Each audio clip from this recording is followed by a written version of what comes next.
Assalamualaikum warahmatullahi wabarakatuh.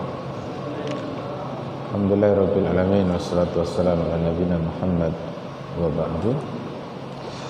Bapak Ibu, malam hari ini kita akan melanjutkan ngaji kita tafsir surat Al-Baqarah ayat 184 sampai ke hadis Nabi ini, riwayatnya Imam Ahmad dari sahabat Mu'ad bin Jabal radhiyallahu an.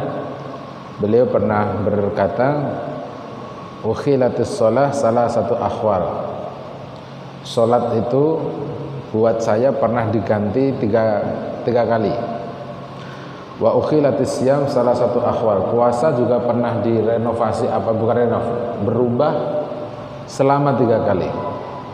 Fa amma akhwalus sholah, adapun perubahan sholat, fa inna Nabi sallallahu alaihi wasallam qadima al-Madinah wa yusalli sab'ata asyara syahran ila Baitul Muqaddas. Pada waktu Nabi datang ke Madinah, beliau sholat sab'ata asyara 17 bulan menghadapnya ke Baitul Maqdis.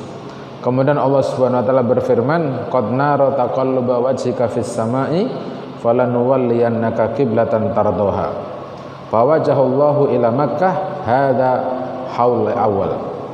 Jadi perpindahan sholat yang pertama adalah ketika Nabi sampai ke Madinah, sholatnya 17 bulan ngadep ke Baitul Maqdis, lalu dirubah pindah ke Masjidil Haram, turun ayat ini.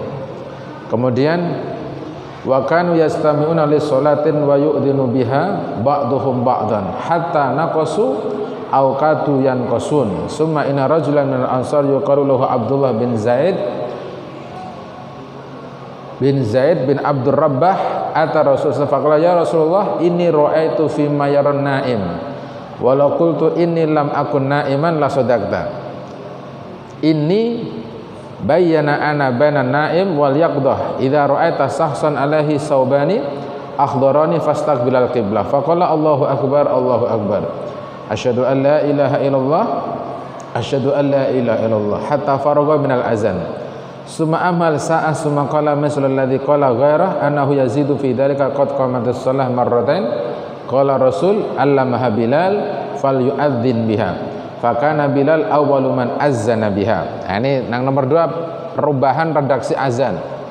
Jadi azan ini awalnya dikerjakan untuk membangunkan orang sholat dengan redaksi 1-1 lalu 2-2. Allahu Akbar jadi 2-2. Perubahan-perubahan ini Bapak Ibu. Fakana Bilal adalah orang yang pertama kali mengumandangkan adzan seperti itu. Qala, kemudian ia berkata, wajah Umar bin Khattab radhiyallahu anhu faqala ya Rasulullah qad tawfa bi mislu alladhi tawfa bihi ghaira annahu sabaqani fahadani halani. Qala wa kanu ya'tuna shalah sabaqahumun nabi sallallahu alaihi wasallam bi ba'diha. Fakana ar-rajul yusiru ila ar-rajul idzan kam shalla fayaqul wahidatan aw isnataini fayusallihima summa yadkhul ma'al qaumi fi salatihim. Qala faja'a Mu'ad faqala la ajiduhu ala halin abadan illa kunta 'alaiha. Yang nomor 2 adalah tentang makmum masbuk nih Bapak Ibu. Jadi salat dia 1 atau 2 itu suruh diyakinkan 2. Termasuk juga tawaf. Kalau hitungannya ragu 2 apa 3, maka ambil yang ketiga. Itu dipindah juga, dirubah-rubah juga. Kemudian Mu'ad mengatakan kepada kita, qad sanna lakum mu'adan fahakadha fasna'um. Begitulah caranya Mu'ad mengerjakan salat masbuk itu Bapak Ibu. Yang pertama kali Mu'ad, kalau Bapak telat 1 diganti 1, telat 2 ganti 2, itu pertama kali Mu'ad yang mengerjakan. Jadi bukan Nabi. Jadi Nabi tidak pernah masbuk. Nah, itu poinnya. Yang masbuk itu Mu'ad bin Jabal. Kalau hari ini Bapak Ibu sering masbuk itu sebenarnya bukan ngikut Nabi, ngikut Mu'ad bin Jabal. Lah yang saya tidak tahu itu orang yang nggak sholat. Nah itu menarik itu. Jadi kalau Nabi tidak pernah jadi nggak pernah masbuk, Mu'ad yang jadi masbuk. Nabi itu sholatnya ke Baitul Maqdis lalu pindah ke Mekah. Ini kan perubahan-perubahan nih Bapak Ibu. Begitu juga puasa kan Bapak Ibu. Kemudian apa? Fahadhi salah satu ahwal. Inilah 3 kondisi. Jadi sholat, azan, lalu masbuk. Wa amma akhwalus siyam, adapun perubahan-perubahan puasa, fa inna Rasulullah sallallahu alaihi wasallam qudima al-Madinah faja'ala yasumu min kulli syahrin salasata ayyam wa shoma Asyura. Pertama, perubahan puasa. Waktu Nabi datang ke Madinah, Allah menjadikan Nabi Muhammad itu puasa setiap bulan 3 hari. Tiap bulan 3 hari. Wa shoma Asyura, dan Nabi juga berpuasa bulan Asyura. Summa innallaha farada alaihi siyam, kemudian Allah mewajibkan kepada Nabi Muhammad untuk berpuasa. Dan maka Allah menurunkan ayat ini, ya ayyuhallazina amanu kutiba alaikumusiyam, sampai wa alal ladzina yutiqunahu fityatun tu'amu miskin fakana man syaa shoma wa man syaa utmim miskinan. Maka yang dilakukan kemudian, siapa orang yang mau berpuasa silahkan berpuasa, yang tidak mau berpuasa silahkan ngasih makan satu orang miskin. Dulu pilihan tuh Bapak Ibu, boleh ngasih makan, boleh puasa. Nah kalau sekarang banyak yang milih nggak puasa ngasih makan, repot. Nah, inilah perubahan. Tadinya 3 bulan, akhirnya tiap bulan 3, sekarang Ramadan gitu Bapak Ibu. Wa ajza dzalikanhu, nah pada waktu itu boleh mengerjakan seperti itu. Kemudian Allah Subhanahu wa taala menurunkan ayat ini, Syahrul Ramadan alladzi unzila fihil Qur'an, sampai faman syahida minkum syahra falyasum fa asbatallahu siyamahu 'alal muqim as-sahih wa rakhasa fihi lil marid wal musafir. Awalnya puasanya setiap bulan 3, lalu puasa Asyura juga. Kemudian turun ayat syahrul apa ini, ya ayyuhalladzina amanu kutiba alaikumusiyam, akhirnya puasanya jadi berubah, man sa'a shoma wa man sa'a falyuftir. Yang mau puasa silahkan, yang mau tidak puasa berbuka ya silahkan, dengan cara ngasih makan orang miskin. Akhirnya dirubah setelah turun ayat faman syahida minkumus syahra falyasum, maka Allah menetapkan puasa Ramadan ini wajib bagi orang mukim sehat, tetapi diberikan kemurahan dalam puasa Ramadan itu untuk orang yang sakit sama musafir. Berubah kan Bapak Ibu? Bapak Ibu tidak boleh ujuk-ujuk ngasih orang miskin. Itu syariat yang pertama.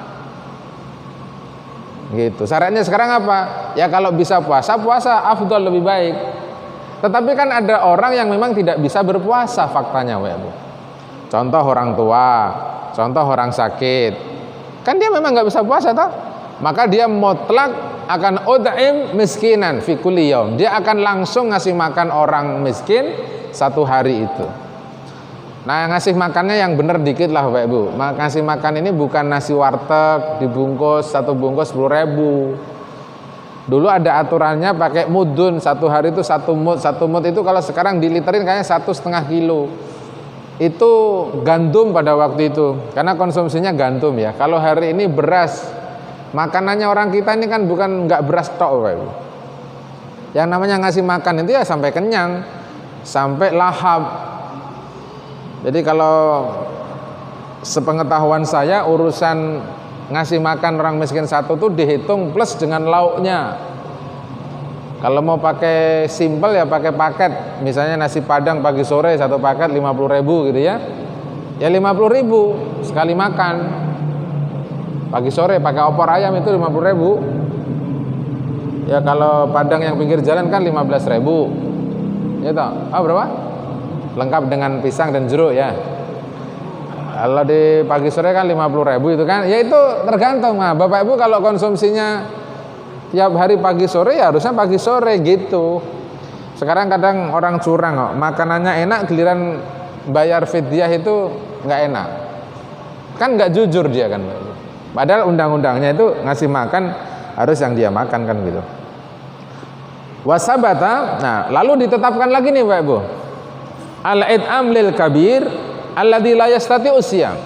Yang diwajibkan untuk ngasih makan itu khusus orang tua yang tidak sanggup berpuasa. Siapa itu? Umur 80, 90 tahun. Nah itu.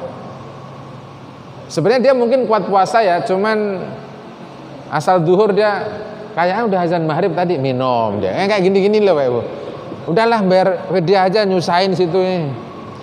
Dia sahur ikut, gitu, puasa ikut sampai jam 12. Tapi kata dia, lu kok udah minum? Lah tadi ada azan. Ya azan zuhur, kayak bukan azan maghrib itu. Yang kayak begini-gini nih yang disabata al-ikbar an ud'im al-masakin. Mereka inilah yang ditetapkan untuk bayar fidyah ngasih makan. Fahadani halani, dua kondisi ini. Qala wa kanu ya'kuluna wa yashrabuna wa ya'tun nisa ma lam yanamu.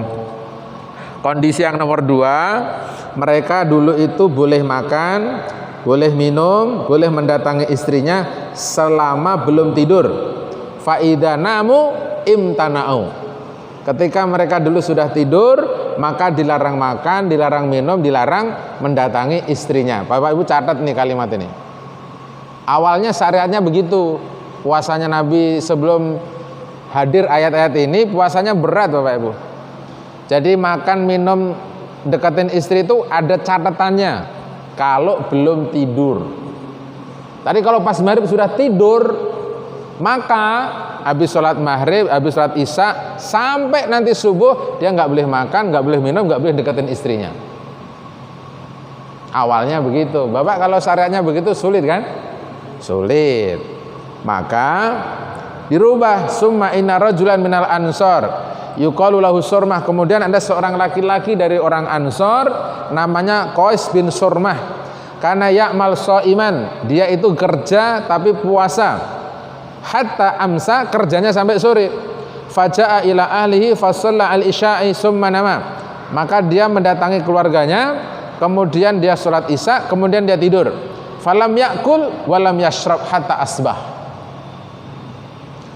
Sampai sore pulang, menjelang maghrib dia ketiduran sampai sholat isya. Berarti kan sudah maghrib kan? Akhirnya Qais ini tidak boleh makan, tidak boleh minum, tidak boleh deketin istrinya sampai nanti subuh. Puasa lagi kan berikutnya, Bapak Ibu. Coba. Akhirnya apa? Fa asbaha shaiman, lalu pagi harinya dia puasa kembali. Jadi 2 hari tidak makan, tidak minum, tidak deketin istrinya. Fara'ahu Rasulullah SAW wa qad jahada juhdan syadida.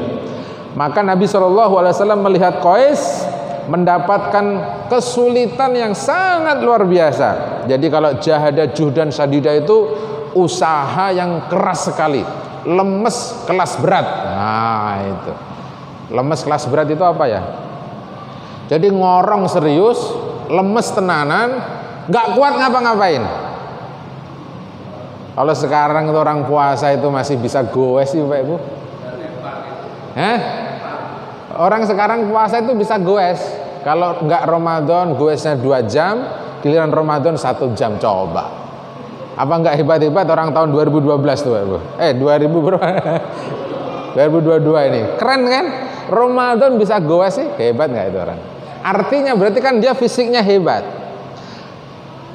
Apa ya, kurang menariknya sebenarnya fungsi fisik hebat itu kan disuruh berlomba untuk banyak amal soleh, bukan untuk goes lah Bapak Ibu. Faqala, lalu beliau bersabda, mali araka qad jahadta juhdan sadida. Aku kok melihat kamu kok lemes tenan toh katanya. Kata Nabi, sampai kata kok loyo tenan itu loh. Kenapa sih katanya? Qala, Qais bilang, ya Rasulullah, inni amiltu amsi faji'tu khina ji' fa'alqaitu nafsi fanimtu fa'asbahtu khina asbahat sha'iman. Nabi, sesungguhnya aku kerja sampai sore, aku datang ke keluargaku sudah menjelang maghrib. Fa'alqaitu nafsi fanimtu, maka aku ke bawah sama diri saya lalu aku tertidur saking capeknya. Ini kira-kira kerjanya siapa ini Bapak? Dari pagi sampai sore. Sopir. Kerjanya pagi sampai sore misalnya. Berat itu Pak Bu. Mungkin ya, mungkin sopir mungkin. Kalau nyangkul kayaknya sih nggak ada dari pagi sampai sore nyangkul tuh kayaknya nggak. Karena setahu saya orang nyangkul tuh kan cuman jam 6 sampai jam 8, 6, 9 itu orang nyangkul. Yang paling cocok lagi ini kerja proyek. Orang kerja proyek itu kan mulai jam 8 selesai setengah 5 sore kan. Itu saya ngalamin banget ini Pak Ibu, kerja proyek. Tapi dulu saya puasa loh Pak Ibu. Gali pondasi, wah saya puasa waktu itu. Sampai ada orang tua itu bilang, kamu masih kecil nggak usah puasa, nanti kelaparan gitu. Ya lapar ini urusan Gusti Allah. Orang tua yang ngomong begitu ketemu sama saya di kampung 2. Loh, sampean kok tinggal nih gini? Lu kok sampean nih gini? Iya katanya. Akhirnya lucu-lucuan aja itu Pak Ibu. Orang ini. Sudah, apa katanya? lalu sampai pagi hari saya dalam kondisi berpuasa. Qala wa kana Umar qad asaba minan nisa'i ba'da manama. Ada lagi kasus yang nomor 2. Umar bin Khattab qad asaba minan nisa' ba'da manama. Dia mendatangi istrinya sebelum dia tidur. Fa'atan Nabi fadzakara lahu dzalik fa anzalallahu ta'ala azza wa jalla ukhilla lakum lailatas siyamir rafasu ila nisaikum sampai summa atimus siyama ila lail. Ini kondisi yang ketiga dirubah. Setelah turun ayat ini, Bapak Ibu boleh melakukan tiga-tiganya. Tidur dulu boleh, makan minum boleh, deketin istrinya boleh kalau buka puasa itu. Atau dibagi 3. Habis adzan maghrib kita datangin istri kita, habis isya baru minum, menjelang tidur baru makan. Boleh. Yang tidak boleh itu Bapak Ibu, azan maghrib langsung ngerokok. Udah selesai. Nggak ada dalilnya, susah. Ini ada orang puasa Ramadan kok adzan maghrib Allahu Akbar, Allahu Akbar. Rokok diambil. Gagahnya itu loh, gagahnya ngerokok itu. Alhamdulillah. Kadang-kadang saya mau bertanya, Pak, yang ngerokok itu sebenarnya ngerti nggak sih hukumnya ngerokok itu, Pak? Ngerokok itu tidak pernah dikerjakan sama Nabi. Ngerokok itu ya minimal lah, minimal. Misalnya hukumnya makruh aja. Makruh itu kan nggak disukai kan, Pak? Sebaiknya ditinggalkan, gitu ya. Apa susahnya sih, Pak, kalau pas adzan maghrib itu Bapak itu menikmati doa hadis Sahih Muslim tuh, Pak. Dahabat doma'u wabtalatil uruqa wasabatal ajru insyaallah. Telah hilanglah dahagaku karena dia minum, bukan ngudut. Apa Bapak Ibu? Minum bukan ngudut. Ini Bapak Ibu kalau besok puasa kok buka puasanya masih ngudut nggak minum, ya yang dosa Bapak Ibu aja, saya nggak ikut bertanggung jawab. Karena hari ini kita ngaji. Itu sejarah yang harus disyukuri. Bahwa Bapak Ibu boleh mengerjakan 3, makan, minum, mendatangin istrinya ketika maghrib. Boleh 3-tiganya. Awalnya tidak boleh. Kalau sudah ketiduran 3-tiganya dilarang. Nah itu perbolehan makan, minum, mendatangin istri itu sampai subuh. Tinggal kita bagi waktu aja. Bukankah ini nikmat Bapak Ibu? Akhirnya apa? Sampai makan, minum, mendekati istrinya sampai subuh. Kemudian sempurnakanlah puasa kalian. 3 kan Bapak Ibu? Hadis ini diriwayatkan oleh Imam Abu Dawud di dalam sunahnya, Al-Hakim dalam Mustadraknya, waqad akhrajahu Al-Bukhari Muslim. Hadis ini juga dikeluarkan oleh Imam Bukhari Muslim dari sahabat istrinya Nabi Aisyah. Ia pernah berkata, kana Asyura yusamu faman nazala fardhu Ramadan kana man soma wa man sa'aftar. Nabi Muhammad itu puasa Asyura sebelum diwajibkan puasa Ramadan. Ketika Ramadannya diturunkan, maka puasa Asyura menjadi man sa'asoma wa man sa'alam yasum. Sunnah. Asyuranya menjadi sunnah. Gitu. Setelah ada Ramadan. Nah, masalahnya ini kalau puasa Asyuranya serius, Ramadannya nggak serius, itu kebalik-balik ilmu aja. Karena kalau Ramadan katanya puasa Asyura ini kalau di Jawa kan terkenal dengan puasa Muharram itu kan Bapak Ibu, ngesah keris, mandiin jimat kan gitu-gitu ya. Wah macam-macam itu kalau ada sadranan, ada macam-macam lah, itu budayanya mereka. Dan pasti itu ada akar sejarahnya gitu ya, karena Asyura itu memang istimewa peristiwanya. Yang pasti Muharram ini kan bulan yang dimuliakan, perang tidak boleh, tapi amal soleh yang harus ditingkatkan. Banyak sedekah itu yang disuruh. Baik. Bawahnya potongan ayat yang ke-184 bawahnya, wa alal ladzina yutiqunahu fidyatun ta'amu miskin, dan wajib bagi orang-orang yang tidak sanggup mengerjakan puasa, maka dia disuruh bayar fidyah dengan cara ngasih makan 1 orang miskin. Mu'ad berkata, kana fi ibtida'il amri man sa'a soma wa man sa'a uftir wa ut'im an kulli yaumin miskinan. Awalnya perintah Ramadan pertama ini, yang mau silahkan berpuasa, yang tidak mau silahkan berbuka, dan memberikan setiap harinya 1 makanan kepada orang miskin. Awalnya begitu. Milih, boleh milih, boleh puasa, boleh tidak. Kalau hari ini sudah nggak ada pilihannya, wajib puasa. Kemudian sahabat Nabi wa hakadha rawahu al-Bukhari anis Salamah bin al-Aqwa annahu qala, ia berkata ketika turun ayat wa 'alal ladzina yutikunahu kana man arada ayuftir yaftadi hatta nuzilat hadil ayah. Siapa yang mau berbuka puasa maka dia disuruh bayar fidyah sampai turun ayat ini. Alladzi ba'daha fanassahtuha, maka dihapuskan kemudian. Tidak boleh bayar fidyah, tidak boleh tidak berpuasa. Jadi puasa dulu, kalau tidak sanggup baru boleh bayar fidyah. Kalau awalnya kan boleh milih, mau puasa silahkan, bayar fidyah silahkan. Kalau hukumnya masih begitu, Bapak milih yang mana? Milih puasa atau bayar fidyah? Atau separuh, 15 puasa separuh tidak ini. Separuhnya bayar fidyah, boleh aja sih Bapak. Jujur Bapak Ibu, kalau istri saya hamil atau menyusui, saya milih bayar fidyah dan istri saya tak suruh mengganti. Sebenarnya kalau ngikutin mazhabnya Syafi'i kan milih salah satu saja ya. Tapi saya milih dua-duanya. Selama ini yang saya lakukan begitu. Baik, bawahnya sampai turun ayat ini Bapak Ibu ya. Bawahnya lagi fakana man sa'asoma wa man sa'uftir wa utmi miskinan. Faman tatawwa'a, ini ayatnya, maka siapa yang mengerjakan sunnah yakul ut'im miskinan akhar. Jadi ngasih makan bukan hanya satu, itu namanya sunnah. Misalnya satu hari ngasih 2 orang, berarti kalau 30, 60 orang, kan gitu dah, itu sunnah. Boleh, jangan pokoknya satu, ayatnya kan faman tatawwa'a, artinya orang miskin yang lain itu boleh. Fahuwa khairun lahu wa antasumu khairul lakum fakanu kadzalika hatta nasahdu. Faman syahida minkum sahra falyasum. Barang siapa yang melihat bulan puasa, maka berpuasalah. Ibnu Abbas mengatakan bahwa fikihnya orang yang boleh bayar fidyah ini menurut Ibnu Abbas Bapak ya, fi syaikhil kabir alladzi la yutiqu as-saum. Bayar fidyah ini boleh bagi orang tua banget. Syekhul kabir itu berarti tua banget. Kalau baru tua doang berarti belum boleh juga. Kayak Pak Mus kan tua tuh Pak Mus. Karena udah punya cucu kan. Bentar lagi. Haji Nasir itu tua, belum banget. Karena Haji Nasir punya cucu tapi belum banyak. Gitu. Jadi yang tua banget siapa, Ustaz? Yang punya cicit. Gitu dong. Gitu? Artinya sudah punya cicit berarti tua pakai banget. Ya mungkin usahanya bisa 80. Itu baru tua pakai banget. Nah, Syekhul Kabir ini boleh bayar fidyah ketika dia tidak sanggup berpuasa.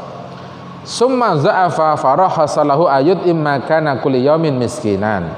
Maka dia boleh memberikan makan satu orang miskin. Ada lagi peristiwa Abu Ali dakhalu ala Atha, saya pernah masuk ke rumahnya Atha pada waktu bulan Ramadan wa huwa yakul, dia makan.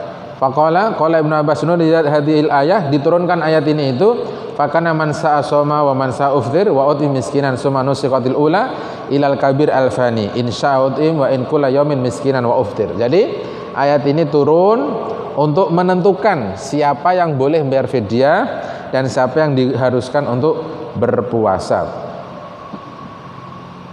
Kemudian para ulama berbeda pendapat nih Bapak Ibu. Misalnya ada orang tua pikun yang tidak sanggup berpuasa. Falahu ayuftir wala qada'a alaihi. Maka dia hanya wajib berbuka puasa, tidak wajib qada. Li'annahu laysat lahu khalun yasiru ilaiha. Alasannya karena orang ini tidak wajib lagi berpuasa. Walakin hal yajibu alaihi idza aftar ayut'im an kulli yaumin miskinan idza kana dza jaddatin. Apakah dia wajib ngasih makan ketika dia berbuka puasa kalau dia memiliki kesanggupan membayarnya? Para ulama berbeda pendapat. Satu, la yajibu alaihi it'am li'annahu dha'ifun anhu lisinnihi. Orang tua yang pikun ini tidak wajib ngasih makan karena dia itu lemah karena usianya. Maka dia tidak wajib bayar fidyah seperti anak kecil. Anak kecil itu kalau nggak puasa dia nggak wajib bayar fidyah.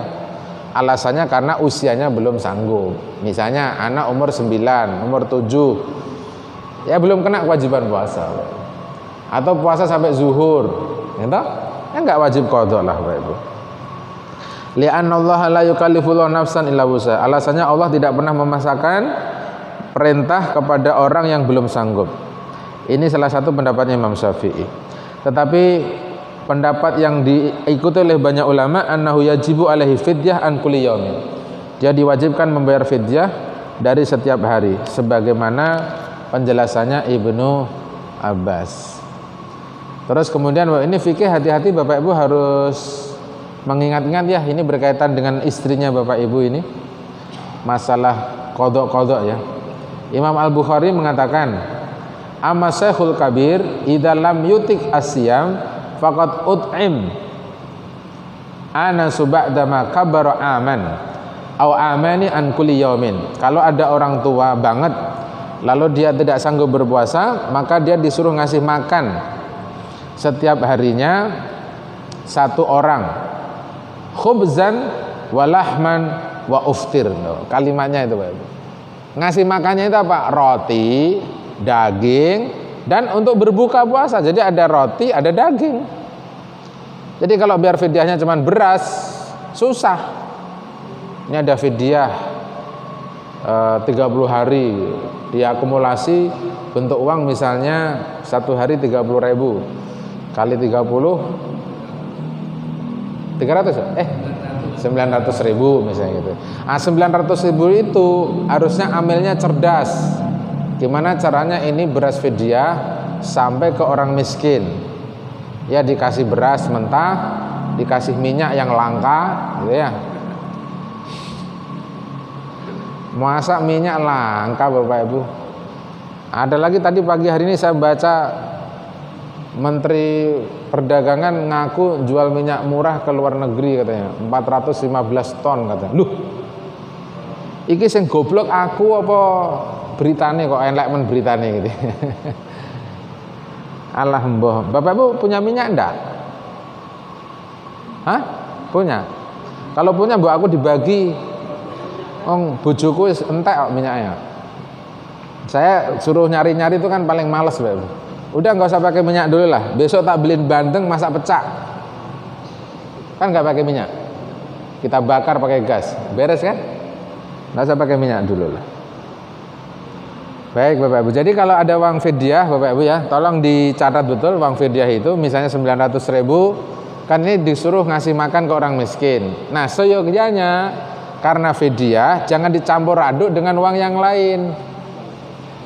Mencampur aduk ini yang masalah kan Bapak Ibu, karena fungsinya beda-beda ini. Kalau ini ada kata-kata yang namanya fidyah itu apa? Ya khubzan walahman, roti sama daging. Kalau sekarang berarti apa? Ya nasi sama rendang, gitu. Kalau dikasih beras doang itu namanya nyusahin. Kalau saya yang dikasih fidyah nggak saya terima. Ini apa fidyah? Kalau fidyah itu ada dagingnya bro. Kalau beras doang gimana makannya saya gitu. Ya kadang-kadang orang miskinnya malah seneng duitnya juga. Uang apa nih fidyah? Diuangin aja buat beli pulsa. Uang miskinnya gendeng ancan sekarang itu kok.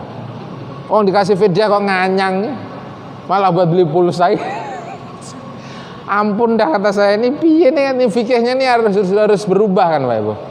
Jadi yang membayar fidyah berubah, yang menerima juga berubah. Ini kalau ada orang miskin mau dikasih kok suka ganti-ganti malah milih itu nggak usah dikasih lagi. Pada saat dia milih itu berarti dia mampu. Halo gitu Pak Ibu. Pada saat ini orang bisa milih berarti dia mampu dong. Kalau orang miskin itu tidak mampu milih. Dapat beras alhamdulillah, sama rendang alhamdulillah. Begitu harusnya orang miskin. Bukan malah milih, Pak bisa diuangin nggak? Kalau saya jadi ambilnya corek itu orang. Loh Pak kok malah dicorek Pak? Loh sampai iso milih berarti sugih. Ini kan kudu dimakan buat sampean, mergone miskin saya kasih. Orang miskin kok milih. Itu namanya bukan miskin. Sepengetahuan saya begitu. Termasuk Nabi kan waktu menentukan kriteria miskin itu bukan orang yang jalan keliling-keliling tiap rumah, bukan. Orang miskin itu yang tidak pernah meminta. Dia duduk di rumah, diam dianterin. Kalau orang dianterin tidak mungkin nolak. Bisa diuangin nggak Pak? Yang ngomong begitu corek aja. Loh emang kenapa diuangin? Buat beli token listrik Pak. Lah token listrik urusan negaramu, ini urusan agamaku kok. Loh bener nggak Pak Ibu? Token listrik urusan siapa? Negara lah. Ada orang miskin nggak kuat beli listrik, ya dikasih lah sama negara, kan gitu. Kalau enggak bilang sama Ustadz Ubun itu yang suka nyambung-nyambung listrik ya. Bisa enggak nyambung listrik enggak bayar kan? Udah, satu. Ya toh, ada lagi. Wa hadzal ladzi 'allaqahu al-Bukhari, inilah yang disampaikan oleh Imam Al-Bukhari, ya toh. Lalu ada lagi sahabat Anas mengatakan, dhaifu Anas anis saum. Dia itu tidak sanggup untuk berpuasa. Fasona jufnah min saridin, maka dia membuat jufnah. Jufnah itu kalau hari ini kita namanya bubur Arab. Wah, itu namanya jufnah.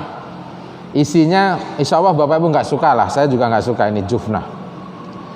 Fada'a salasina miskinan, lalu dia mengundang 30 orang miskin. Fa'at amahum, maka dia ngasih makan 30 orang miskin. Padahal satu hari dia nggak puasa. Yang bikin jufnah, kalau bahasa kita hari ini apa? Dia bikin bubur lengkap dengan pirantinya, dia undang 30 orang. Jadi kalau Bapak Ibu cuman main satu hari nggak puasa kok ngasih satu orang, itu marginnya masih tipis Bapak Ibu. Antara ya masuk surga nerakanya masih tipis lah Bapak Ibu. Kalau mau agak selamat ya contoh sahabat Anas bin Malik gitu. Dia lagi lemes tidak puasa, ya ngasih makan 30 orang sekali tidak puasa. Keren lah Bapak Ibu, 30 orang miskin. Ada lagi riwayat yang lain. Rawahunya Imam Bukhari juga, mimayul tahaku bihadal mana, yang sama dengan orang tua, yang sama dengan orang yang lemah ini ya. Jadi orang tua sama lemah ini dua kata kunci. Lalu dikiaskan, siapa yang memiliki kelemahan? Orang hamil, lemah. Orang menyusui, lemah. Gitu? Maka disebut di sini al-hamilu wal murdi idza khafata ala anfusihima aw waladihima fa fihima khilafun kasirun bainal ulama. Orang yang hamil sama menyusui, kalau kedua-duanya khawatir terhadap diri mereka berdua atau khawatir kepada anak mereka berdua, fa fihima khilaf kasirun bainal ulama. Ulama banyak sekali berbeda pendapat tentang orang hamil sama ibu menyusui. Faminhum, sebagian ulama mengatakan yuftirani wa yaftiyani wa yakdiyani. Orang hamil sama menyusui disuruh berbuka, disuruh bayar fidyah, disuruh mengqadha. Saya ulangi kalimatnya. Wajib berbuka, wajib bayar fidyah, wajib mengqadha. 3 ya Bapak Ibu ya. Bapak Ibu selama ini istrinya kalau hamil gimana? Alhamdulillah saya punya istri nggak pernah puasa lahirnya Ustadz. Bagus. Minimal kan nggak nambahin fikih tuh Bapak Ibu. Ini kan kasusnya kalau istrinya hamil Ramadan, menyusui Ramadan, kan itu masalahnya. Kata suaminya, udahlah dipaksa puasa aja daripada berat ini, udah ngeluarin duit, sampai juga lemes, udah dipaksa puasa aja. Kalau puasa anak kita yang bonyok, dia nggak nyusu. Makanya disebutnya apa? In khafahuma, kalau keduanya khawatir. Ya kalau jadi suami yang bijak disuruh buka puasa, suaminya tanggung jawab, nanti saya bayarin fidyahnya. Jadi 3 ya. Pertama dikerjakan 3. Wakila, ulama yang nomor 2, yafdiyani faqat wala qadha. Dia cuma disuruh bayar fidyah tok, tidak usah pakai qadha dan tidak usah ganti puasa. Ini kan lebih ringan Bapak Ibu. Dia cuma bayar fidyah saja, tidak usah ganti puasa. Bapak mau milih yang mana nih? Bayar fidyah ganti puasa atau bayar fidyah doang tanpa ganti puasa? Yang nomor 3, ini pendapat nomor 3 Pak Ibu. Yajibu al-qadha'u bila fidyatin. Wajib qadha tapi tidak bayar fidyah. Artinya istrinya yang menyusui dan hamil itu, dia disuruh puasa di lain bulan, tidak usah bayar fidyah.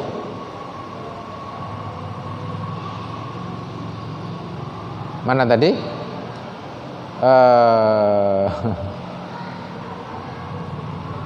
wala yuftirani wala fidyata wala qada. Ada lagi pendapat yang nomor 4. Tadi 3 kan? 4. Yuftirani wala fidyata wala qada'a. Puasanya suruh berbuka, ndak usah bayar qada, ndak usah bayar fidyah. Kayaknya Bapak mulai seneng nih. Wah, nomor 4 Ustadz. Itu namanya curang. Kalau bahasanya fikih, para ulama fikih itu Bapak Ibu, kalau ada pendapat nomor 1 yang disampaikan, itu yang dirojihkan. Pendapat nomor 4 itu sudah mulai gamang sebenarnya ulama itu. Tapi untuk menolong orang yang memang nomor 4 ini kan bisa dikerjakan Bapak Ibu. Wis miskin, lemes, ya memang rak kuat belas, kan susah Bapak Ibu. Kalau disuruh bayar fidyah duitnya kok ngendi, disuruh poso ya ora kuat, wis loro-lorone ora usah lah, ora usah ganti poso, ora usah bayar duit, wis angger meneng ae. Dia datang ke masjid, Pak, saya ini sebenarnya mau bayar fidyah tapi nggak punya duit Pak. Ya kayak no duit aja. Itu kan Nabi pernah atau kasusnya begitu? Udah kasih aja uang, ini orang susah nih malah ribet urusan gitu. Bapak Ibu tadi udah dengar dari awal ya. Saya yang dikerjakan yang mana? Nomor 1. Istri saya bayarin fidyah, istri saya suruh puasa. Nomor 1 saya kerjakan. Sebagai komitmen pemilihan pendapat ulama, kalau ada 4, jangan yang nomor ujung paling diambil. Nomor ujung itu kalau sudah ditanya sudah kilanya itu panjang, kila gitu. Itu ulamanya entah di mana tahu itu. Tapi kalau yang nomor 1 masih di tengah kota, dekat sama Nabi, pakar-pakarnya banyak, itu yang paling kuat, ditaruh di pertama, biasanya begitu. Nah, tapi kalau ada orang yang milih nomor 4, Bapak juga jangan komplain, sambil istighfar aja. Oh mungkin dia memang orang nggak mampu, jadi milihnya apa? Nggak bayar fidyah, nggak ngqadha puasanya. Boleh, tapi jangan semuanya milih yang nomor 4. Karena nanti pada saat dia hari kiamat, pertanyaan juga sesuai dengan kemampuannya. Kok kamu nggak bayar fidyah? Orang no duitnya, ternyata punya duit, kan bohong tuh kan orang itu. Nah sudahlah, Bapak Ibu, saran saya, pilihlah yang nomor 1, bayarin fidyahnya, istrinya disuruh qadha puasa. Tuh kalau saya. Bapak Ibu juga boleh kok milih yang nomor 2. Boleh nomor 2. Bayar puasa, nggak usah fidyah. Masih boleh, itu keren tuh Bapak Ibu. Atau pilih yang nomor 3, bayar fidyah, nggak usah bayar puasa. Pokoknya jangan nomor 4 deh. Nggak bayar fidyah, nggak bayar puasa. Walaupun ada datanya. Gitu Bapak Ibu. Semoga Bapak Ibu betul tidak mengerjakan yang nomor 4 ya. Waqad basatna hadhil mas'alah. Nah itu Ibnu Katsir masih begitu. Pendapatnya beliau sampaikan secara simpel, ringkas, tapi beliau mengatakan apa? Waqad basatna hadhil mas'alah mustaqsatan fi kitabis siyam alladzi afradnahu. Penjelasan panjang lebar tentang hal ini sudah kami tulis dalam kitab puasa. Jadi judul khusus kitab puasa karyanya Imam Ibnu Katsir. Kan kita nggak mungkin ngejar ke sana. Itu ujung-ujungnya apa? Wallahu a'lam walillahil hamdu wal minnah. Itu kalau orang diskusi fikih begitu Pak Ibu. Allah yang paling benar, Allah yang paling tahu, segala puji serta kenikmatan yang ngasih itu Gusti Allah. Itu ulama Pak Ibu. Jadi tidak memastikan bahwa pendapat, argumentasi, amaliyah yang dia pegang itu paling benar, itu bukan orang fikih. Itu bahasanya Tuhan. Karena Tuhan itu maha benar. Ini saya nih, itu Allah itu Pak Ibu. Salah situ. Neraka itu punya Allah itu Pak Ibu. Kalau di teologi itu namanya orang murji'ah. Ya toh? Murji'ah itu yang mereka tidak pernah mau rahmatnya Allah. Jadi sudah dipastikan dari dunia ahli neraka. Wah itu orang murji'ah. Kalau Mu'tazilah membingungkan. Ya kalau orang Mu'tazilah itu kalau ada orang punya dosa di hadapan Allah, katanya dia tinggal di 2 tempat, manzilah baina manzilatain katanya. Kalau yang dosa kepalanya ke neraka, kakinya ke surga. kata Mu'tazilah. Kalau Asy'ari beda lagi. Asy'ari tidak berpendapat, pendapatnya dikembalikan kepada Allah saja. Allah mau yang mengampuni, kalau Allah mau bisa menyiksa orang tersebut. Kan itu Asy'ari. Jadi Bapak Ibu kalau ada pendapat fikih itu tidak usah ngotot-ngotot, biasa aja. Karena ngotot, berantem, berdebat itu nguras energi. Kadang-kadang substansinya malah nggak dapat, yang dapat itu sakit hatinya aja, kebenciannya saja, karena sudah kemasukan setan kita. Ilmunya, cahayanya hilang, emosinya yang muncul. Itu faktanya. Kalau perdebatan fikih lebih baik kita duduk manis saja, diam, santai aja gitu. Kayak barusan saya di Galaksi ceramah di orang, istrinya itu anti tahlilan, meninggal dunia. Suaminya itu kalau nggak pakai tahlilan kurang afdol. Akhirnya ditahlilin, diyasinin. Tadi istri saya celetuk nanya, bukannya istrinya nggak mau tahlilan? Iya, istri saya mau nggak, anti banget sama tahlilan. Tapi bodoh amat, kan dia udah mati katanya. Penting saya tahlilin aja, kata. Gitu. Bener juga ya kata saya. Akhirnya istri saya ngomong begini, Mas juga begitu.